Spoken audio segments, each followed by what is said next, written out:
Mamisari fasono wallahi saya kidila imalo jonya mani me faso ko de kan ambe dambe ko de kan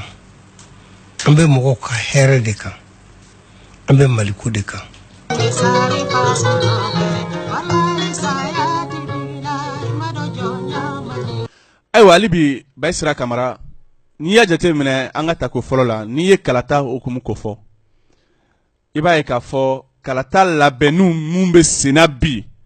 ateka mogo rassurere ateka mogo rassurer ka daka muna ni volonté politique yere ta ka laje bini jigina jamana kono malion be min no fe o de kalata sanuma ka se ka laben jamana fantan ani nani bela jelena malion te dowere no fe ko de kalakata basigi kono namarate yala yuruku te ye ala malion bore no fe o de be malion ninka aywa munun be ala bena u ka don ka fo ni ne ye malion ka layini ye ni ne malion ninka fen ye o ko fe ni yata sur le plan matériel kono filibe maula jorona ko be maula yala matériellement kalata in la benendo wa baw kalata ka la ben kalo damadon kono jamana kono ako akanka mason hakilila ankanka hakili jagabo ka kan kosebe o ko fe sur le plan sécuritaire jamana be niveau minabi yala fere ni debali tigele no jamana nyemogo fe pour que kalata ka se ka sabati kalata ka se ka ke jamana fantani nani bela jelena sur le plan sécuritaire ankanka yere konno miri ka hakili jagabo ko munumbe sena nulube kake bite ko dun damne kuma dona ko don damne juguna la magare ay munye ay ye kuma ko yere be nyogon soso parce que ne porte-parole du gouvernement ka kuma lame no ya encore ke Amadou Koita ale ye carte d'électeur ko bina distribuer wati min konna la ale ye 2000 fo aro mi ye premier ministre ye Soumeli Boubé Mega ale nana dore fo o kofe mino cheka jan iko jege jala ani baji o be kofe fichier électoral ko min kuma fora o fichier électoral ni ye jate mineke ka feno taku laje fen chama koro kono fen chama boldalo kono min kan ka mogo kono miri akan ki bla hakili jagabo la kosebe ni ko jeleya di na jelenta di aka ye na wanya kai na wanya mai ma ka se ko famu o fichier électoral hali mamunu sara olu ma bo arore bagar kamiano no général Kafuguna Koneo Amadou Djikoroni no anuru famunu sarao olu bebe fichier électoral en konna la fichier électoral tara chugo mina 2013 o kele nebe senabi o ko fe nouveau mangeur munu kankata c'est-à-dire ma munumbe makura munumbe nolu shi sera voter ina fo adel nunu na nyango o kobe chogo di bi olu fana chama mata en compte ça veut dire que l'autre na seka kalata faut que ta se munu kwanka enregistrer no nouveau enregistrer oui olu fana ko kera washi konona la mais ayi mu fana la koloshi comme anya fo togo mina don damine jukuna la magaye o de ka fo audit du fichier o de kunka ka ke folo ka bampeu yani collège ka wele no collège électoral mais ayi munye collège électoral le wele la folo ka soro kana ni fichier auditier ka soro ni fichier de jabiya bora ka ye ka fo fichier sanumando kalata be se ka kenaye collège ka anka wele o de konnala mais ni misaleya nunu beta ko laje akanka mabla konno mirila ka ira ka fo nyerere la kalata mi na bolodalembe namba wuli kan jo kan bamba ka exiger akake kalata sanumaye akake kalata basigilenye akake kalata lakanalaye akake kalata ye mime malion ni dungo ani nusago fola o beko fe hali sharia kura mimbe kalata kono ni ya jate mene ka laje hali parrainage ko munu be fendo be o ma prepare la tigere ma mun te se ka député tan soro o kanka conseil national min ta duruduru région kono région kura minnu créera ni coron kan baara ye n'o ye tawudeni ni minaka ye o dɔw ma perepere latigɛ dɛ hali sini date ka mɔgɔw kuma la wa kalata kɔnɔ tiɲɛ don fanga min bɛ sen ale de kan ka labɛn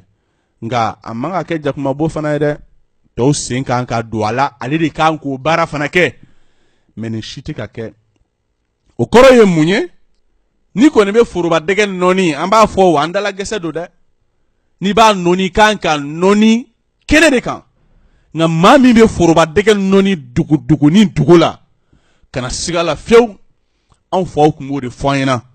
ko kɛn kɔnɔ de kɛli kɛ bɔ o tigi kɔnɔ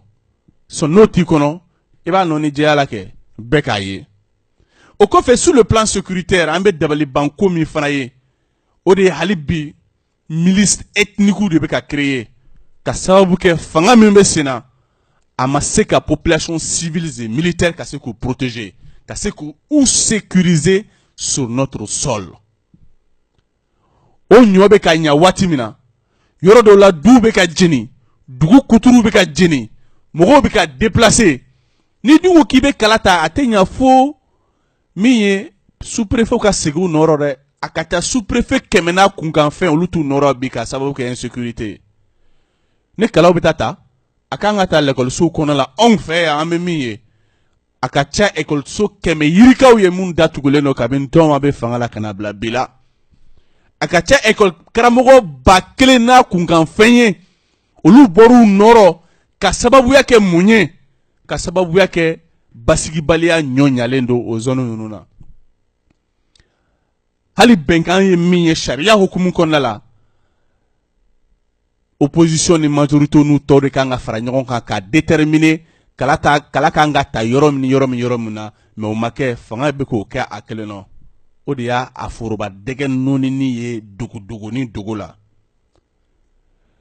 ni basigibaliya kɔnɔ yala an rassurelen don bi k'a fɔ matériel bɛ se ka acheminer ka se a seyɔrɔw bɛɛ la wa hey an k'an kɔnɔ miiri ko ye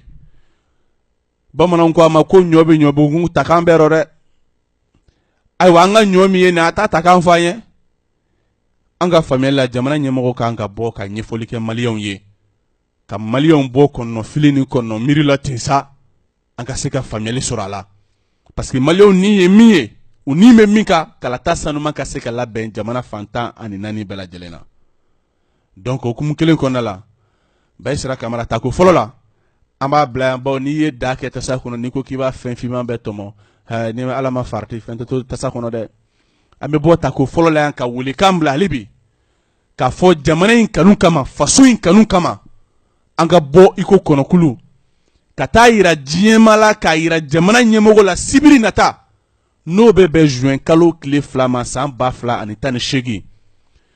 8h pile waati an ka ɲɔgɔn sɔrɔ place de la liberté la ka tagama boloda ka yira k'a fɔ an bɛ fɛ ko min b'an ka jamana kɔnɔ bi n'u bɛ k'a da don n'o ye siya woloma kɛlɛ k'a yɛlɛma ka kɛ o ye an t'a fɛ dɛ an tɛ jɛn n'a ye a man d'an ye filanan kalata sanuma ka labɛn jamana fantan ni 4 bɛɛ lajɛlen na bawo ni kalata ma sanuma n'a ma labɛn a kɔ a tɛ wolo ɲuman na jamana kɔnɔ fo ni ko bɛ ngalon ye sabanan ORTM ka libérer que l'ORTM soit réellement au service du peuple donc o saba min don a labɛnnen bɛ maa minnu fɛ coalition pour l'alternance et le changement o dɔrɔn tɛ diinɛ ɲɛmɔgɔw b'a la diinɛ kulu caman bɛ a rɔ ani min ye parti yɔrɔw b'a la minnu yɛrɛ ma hali coalition manifeste signé o b'a yira k'a fɔ e min b'i ka buguda rɔ e min b'i ka sugu fiyɛ rɔ e min bɛ yɔrɔ o yɔrɔ an bɛɛ lajɛlen kungo de don bon n'an ma wuli ka nin kɛ n'a ko kɛlɛla kɔlɔlɔ y'an ka jamana kɔnɔ se tɛ aw minnu ye